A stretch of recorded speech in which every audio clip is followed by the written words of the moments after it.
आज पीसी का मकसद है कि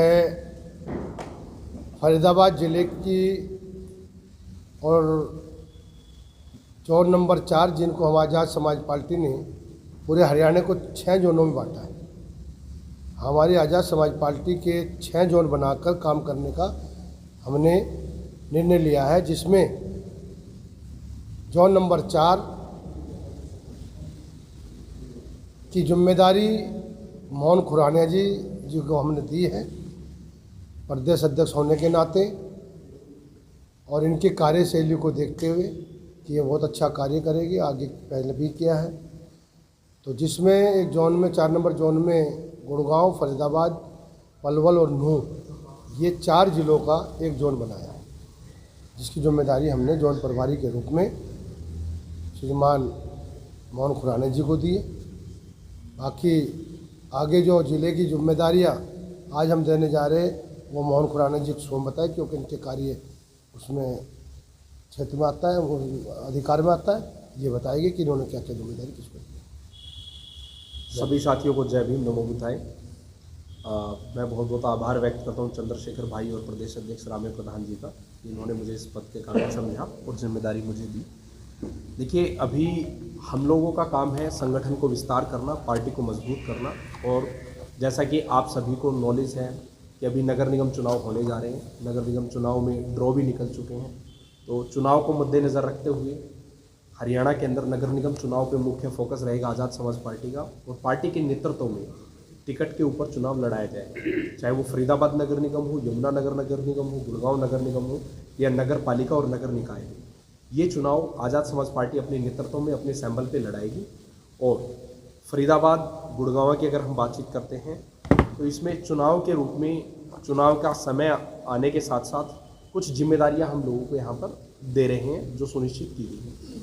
उसमें मैं बताना चाहूँगा कि पहले भीम आर्मी के अंदर प्रदेश उपाध्यक्ष रहे हमारे वरिष्ठ नेता विजय कृष्ण जी साथ में बैठे हुए हैं।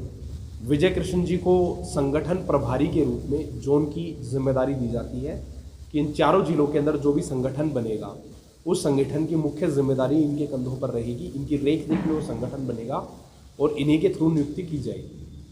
जैसे कि अभी जो फरीदाबाद में चुनाव होंगे वो चुनाव भी इनके नेतृत्व में हमारे साथ में ही मिलकर के होंगे। दूसरा, पलवल के अंदर, नूंह के अंदर या गुड़गांव के अंदर जो बॉडी गठन की जाएगी वो इनके सहयोग के साथ में, इनको साथ में लेकर के वो काम किया जाएगा। 4 जिले की जिम्मेदारी इनके कंधों पर रहेगी। साथ ही हम फरीदाबाद के अंदर आज़ाद समाज पार्टी में नरेश सागर जी को जिला प्रभारी की नियुक्ति देते हैं, और इनको जिला प्रभारी का नेतृत्व स्वीकार करने के लिए हमने चुना है। मैं रिक्वेस्ट करूँगा नरेश सागर जी से, नरेश सागर जी आ गए हैं, है ना, और चेयर दे दीजिए आप, जल्दी आइए कुलदीप जी।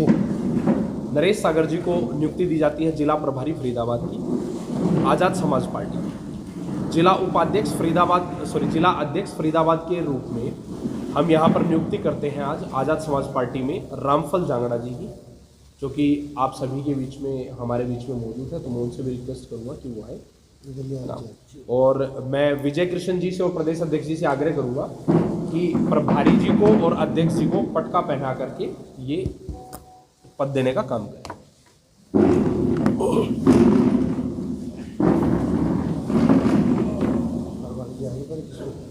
हाँ, पहले तो विजय कृष्ण जी को।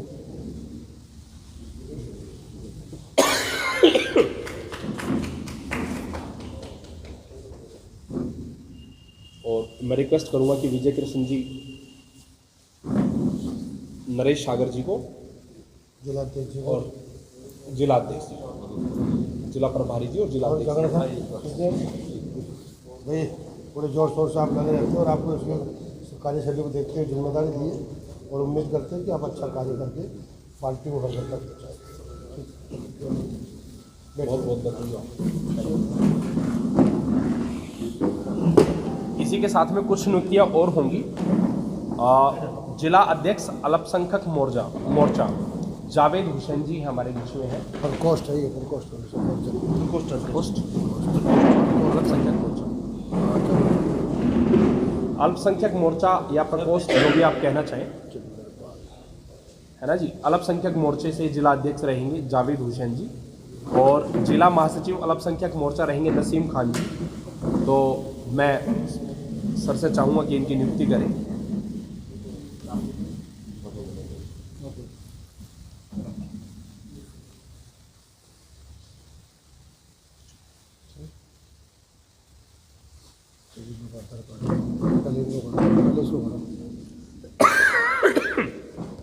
अभी मेन बॉडी के अंदर जिला उपाध्यक्ष के रूप में हम advocate Kuldeep son of Shri Chandrapal ji की नियुक्ति करते हैं, और साथ ही जिला उपाध्यक्ष के रूप में रविंद्र कुमार सन ऑफ महेश चंद्र जी,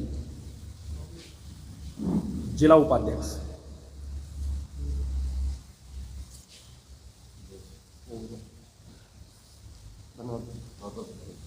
जिले को भी 4 जोनों बाकी है, ठीक है ना? ठीक। सरोज पासवान जी को जिला सचिव के रूप में नियुक्ति दी जाती है। Saroj Paswan ji son of Jagdish Paswan.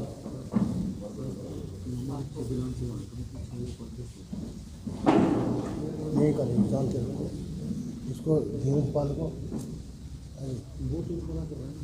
ये धीरज पाल, ये क्या नाम है इसका? इधर बैठा है, क्या नाम है?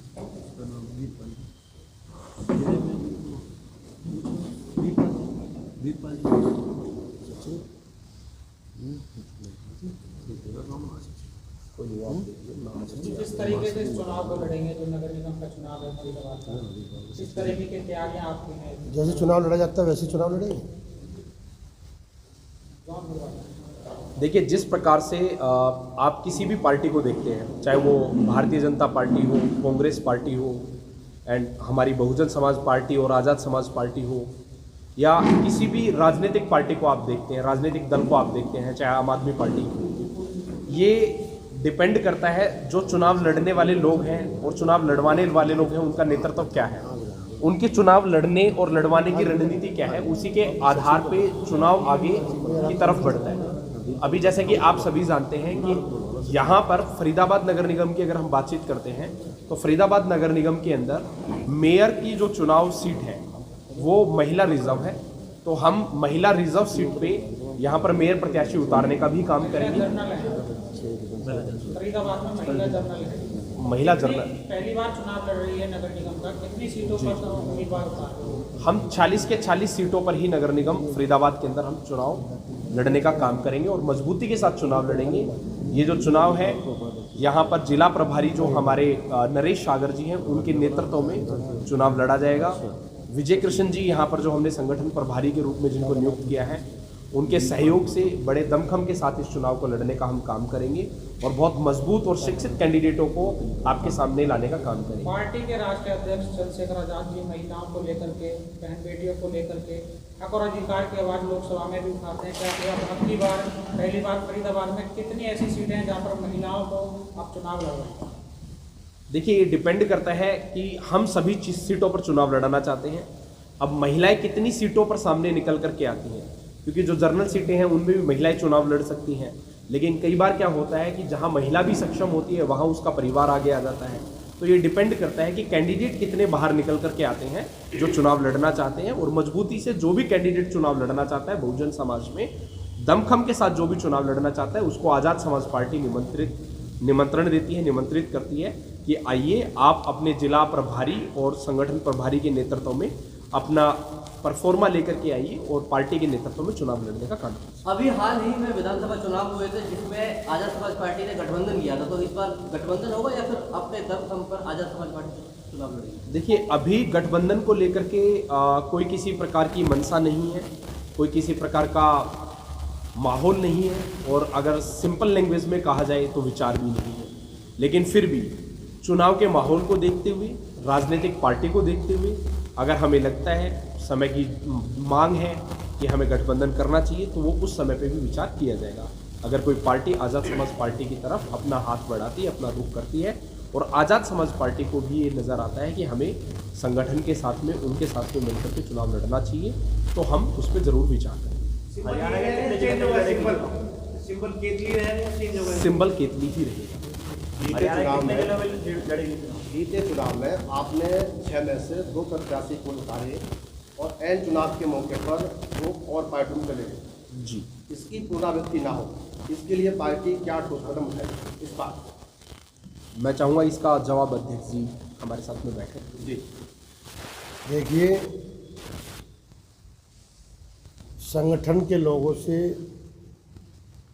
हम लोगों ने एक ही बात कही है कि संगठन के बीच में से उम्मीदवार निकाल कर लाए, क्योंकि जिन लोगों ने संगठन को सींचा है वही लोग उसकी गरिमा को जानते हैं और पहचानते हैं और उस गरिमा को बनाए रखने का कार्य करते हैं। कई बार परिस्थितियां अनुकूल नहीं होती हैं तो संगठन के बीच में से के बाहर से कैंडिडेट को चुनाव में उतारा जाता है, तो उसके मंसूबे क्या होते हैं वो किसी के अंदर नहीं घुसा जाता। हमारा प्रयास और हमारी कोशिश है कि हम अपने संगठन के बीच में से ही उम्मीदवार, ऐसे परिपक्व उम्मीदवार दें जो पहले घटित हुआ वो आगे घटित हुआ। हाँ, अच्छा, ये जो टिकट वितरण का आपका जो पैटर्न है ये क्या रहने वाला है? क्योंकि पिछले चुनाव में हमने देखा था कि एक व्यक्ति विशेष ने एक बहुत बड़ी जनसभा में ये कहा था कि चंद्रशेखर ने खुद मेरे कहने से टिकट दिया। तो क्या इसकी आप पुष्टि करते हैं कि क्या वाकई में टिकट उसके कहने से दी गई थी या फिर किसी व्यक्ति विशेष के कहने से? पार्टी या व्यक्ति विशेष के, भैया मैं आपकी जवाब बात कर जाऊँ, कोई व्यक्ति विशेष क्या कमेंट्स कर रहा है, ठीक है, वो खुद उसका जवाब देगा। पार्टी किसी व्यक्ति विशेष के कहने से टिकट नहीं देती है, वो अपने जो पैनल बनता है उस पैनल के अनुसार ही टिकट को फाइनल करती है, अपने कार्यकर्ताओं के विचार विमर्श करके। अच्छा प्रधान जी, टिकटों को चयन कैसे होगा? उम्मीदवार का जो कमेटी बनेगी जिला अध्यक्ष बनाएंगे, टिकटों को कैसे करेंगे? हाँ, उसकी कमेटी बनेगी, उस कमेटी के मार्फत ही वो प्रदेश कमेटी में आएगा, जहाँ से वो उसको फाइनल किया जाएगा। रामपाल जांगड़ा जी जिला अध्यक्ष बनाया आपने, विधानसभा चुनाव में कांग्रेस का प्रचार करते कि कांग्रेस इस्तीफा दे दिया उन्होंने। देखिए, रामफल जांगड़ा जी अगर विधानसभा चुनाव में कांग्रेस का प्रचार कर रहे थे तो सबसे पहला सवाल ये आता है कि क्या उनके पास कांग्रेस का नियुक्ति पत्र है? वो किसी पदाधिकारी लेवल पे वहाँ थे? नहीं थे। आज मैं बातचीत करता हूँ, रामफल जांगड़ा जी को हमने जिलाध्यक्ष बनाया है तो इनको हम प्रॉपर तरीके से एक नियुक्ति देते हैं और ये यहाँ पर अपने पद पर जिम्मेदारी जो संभालेंगे, एक जिम्मेदार नागरिक के रूप में और जिम्मेदार अध्यक्ष के रूप में नेतृत्व करने का काम करेंगे। नगर निगम चुनाव में क्या मुद्दे मेन रहने वाले हैं अब आजाद समाज पार्टी? देखिए, नगर निगम चुनाव के अंदर मेन मुद्दों की अगर आप बातचीत करते हैं तो सबसे पहला मुद्दा यहाँ पर अगर हम बातचीत करते हैं तो निगम चुनाव की अगर आप बात करें या हरियाणा चुनाव की बातचीत करें तो सबसे पहला मुद्दा तो शोषण ही है।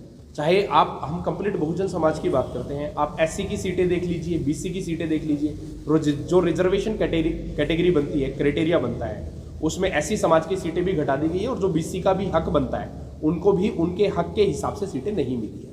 तो यहीं से हमें समझना पड़ेगा कि अगर हम आज आज़ाद समाज पार्टी को नेतृत्व के साथ में चुनाव लड़ाने का काम करते हैं तो बहुत सारी चीज़ें होती हैं, चाहे वो गलियों को लेकर के है, सीवरेज को लेकर के है, या फरीदाबाद को स्मार्ट सिटी का नाम दिया गया था। कितना स्मार्ट सिटी आप सब जानते हैं, हम सब जानते हैं, और जिनके नेतृत्व में आज ये फरीदाबाद बना, किस प्रकार से आज ये गली कीचड़ हुआ पड़ा है, आप सब मीडिया के लोग भी देख पा रहे हैं और आम जनता भी देख पा रही है। तो उसमें हम सुधार करने का काम करेंगे। हमारे जो मेन मुद्दे होंगे शिक्षा, स्वास्थ्य और साथ ही साफ सफाई, ये सारे मेन मुद्दे निगम चुनाव के यही होते हैं। महिलाओं की सुरक्षा। समाज से आपने जो जिला अध्यक्ष नियुक्त किया है, क्या लगता है कि बीसी समाज आजाद समाज पार्टी की तरफ आएगा? क्योंकि अब ज़्यादातर भाजपा और कांग्रेस में जो है बीसी समाज डाइवर्ट हो चुका है, क्या आजाद समाज पार्टी में भी अपनी आस्था जताएगी? देखिए, जब तक बात आती है चाहे भाजपा में वो डाइवर्ट हो चुका है या आम आदमी पार्टी में डाइवर्ट हो चुका है, मैं आपको कहना चाहूँगा अगर किसी भी समाज को कोई पार्टी नेतृत्व नहीं देती है, चाहे वो आज़ाद समाज पार्टी ही क्यों नहीं है, तो कोई भी व्यक्ति किसी न किसी पार्टी का दामन थामता है। वही काम बीसी समाज ने किया। लेकिन आज़ाद समाज पार्टी का जब से गठन हुआ है, आज़ाद समाज पार्टी ने बीसी समाज को और ओबीसी समाज को अपने साथ लेकर के चलने का काम किया है। आप अगर ऊपर के लेवल पे भी देखेंगे तो राष्ट्रीय महासचिव, राष्ट्रीय उपाध्यक्ष, कोर कमेटी के अंदर अगर आप देखेंगे तो हमारे साथ सभी समाज के लोगों का नेतृत्व है, चाहे वो गुर्जर है, जाट है, या किसी भी प्रकार से अगर हम जातिगत आधार पर बात करते हैं तो सभी समाज के लोग हमारे साथ में, चाहे जांगड़ा है, तो सभी लोग हमारी पार्टी के एक मुख्य रूप से धारा के रूप में, कड़ी के रूप में बंधे हुए हैं। और उसी प्रकार से हम कड़ी से कड़ी जोड़ने का काम ग्राम लेवल से लेकर के निगम मेयर चुनाव तक में हम करना चाहते हैं। सर, इस चुनाव में आज़ाद समाज पार्टी के साथ आपका जो संगठन है उसकी भूमिका क्या आप तय करने वाले हैं? देखिए, भीम आर्मी भारत एकता मिशन जो संगठन है, जो मुख्य संगठन है, भीम आर्मी भारत एकता मिशन आज़ाद समाज पार्टी की जान है और आज़ाद समाज पार्टी को भीम आर्मी भारत एकता मिशन की ताकत देखते हुए गठित किया गया, क्योंकि जिस प्रकार से मान्यवर काशीराम साहब ने बाम सेफ के चलते बहुजन समाज पार्टी को बनाया, उसी प्रकार से उन्हीं विचारधाराओं को लेते हुए उन्हीं मंशाओं के साथ में आज़ाद समाज पार्टी का गठन किया गया और भीम आर्मी भारत एकता मिशन संपूर्ण रूप से आज़ाद समाज पार्टी का अंग थी, अंग है और अंग रहेगी और उसी ताकत के बलबूते पर आज़ाद समाज पार्टी चुनाव लड़ने का काम सोशल मीडिया पर ये कुछ खबरें हैं कि फिलहाल वर्तमान में इस जिले की जो भीम आर्मी संगठन की टीम है वो भंग है, तो इस पर जी। पुष्टि करते हैं, क्या वो भंग है? देखिए, मैं पुष्टि करना चाहूँगा कि भीम आर्मी भारत एकता मिशन की कंप्लीट प्रदेश की बॉडी भंग है, ना कि सिर्फ जिले की। और जो भंग बॉडी है, भंग बॉडी का मतलब ये होता है कि पहले चाहे यहाँ पर जिला अध्यक्ष थे, जिला प्रभारी थे, जिला महासचिव थे या कोई प्रदेश उपाध्यक्ष थे, प्रदेश सचिव थे, किसी भी लेवल पे कोई भी व्यक्ति अपनी नियुक्ति पे था या पदाधिकारी था और उसकी जितनी भी ताकत थी, ताकत उनकी आज भी उतनी ही है, लेकिन एज ए कार्यकर्ता। क्योंकि जब मैं जिला अध्यक्ष के रूप में रिजाइन दे करके एज ए कार्यकर्ता काम कर रहा था और अब मुझे नियुक्ति दी गई जोन प्रभारी के रूप में, तो मुझे नियुक्त किया गया तब मैं अपने आप को जोन प्रभारी बोल पा रहा हूँ। अदरवाइज एज ए कार्यकर्ता मैं उसी ताकत के साथ काम कर रहा था। तो मैं यही कहना चाहूँगा भीम आर्मी भारत एकता मिशन के लोगों से कि आप उसी ताकत के साथ काम कर सकते हैं और आपको हक अधिकार है काम करने का, लेकिन वो पद अब आपका नहीं है और ना था, क्योंकि जब बॉडी भंग कर दी गई है तो बॉडी भंग करने के बाद में किसी भी व्यक्ति को हक अधिकार नहीं होता है मुख्य रूप से वो पद पुनर्गठन बोलने का। पुनर्गठन दोबारा हो से जाएगा। जल्दी हर वार्ड में आपका कुछ संस्था अभियान भी शुरू होने वाला है, हर वार्ड वाइज जो पदाधिकारी आपने आज मनोनीत किए हैं, ये पदाधिकारी बनाए गए, नियुक्ति की गई है, ये अपने हर वार्ड में कुछ संस्था अभियान में चालू करेंगे। देखिए, पूरे जिले के अंदर और जिले के सभी ब्लॉक, विधानसभा और वार्ड, चाहे वो नगर निगम के हैं, नगर निकाय के हैं, इन सभी के अंदर यहाँ तक कि गांव तक हमारा सदस्यता अभियान अब चालू होगा और बहुत दमखम के साथ, मजबूती के साथ हम सदस्यता अभियान को चलाएंगे। और मुख्य रूप से हमारा जो उद्देश्य होगा, फरीदाबाद के अंदर कम से कम 50,000 सदस्य बनाने का हमारा काम आज़ाद समाज पार्टी अगले 3 महीने के अंदर प्रदेश संगठन जोन संगठन प्रभारी के नेतृत्व में, विजय कृष्ण जी के नेतृत्व में हम करने का काम करेंगे। Thank you.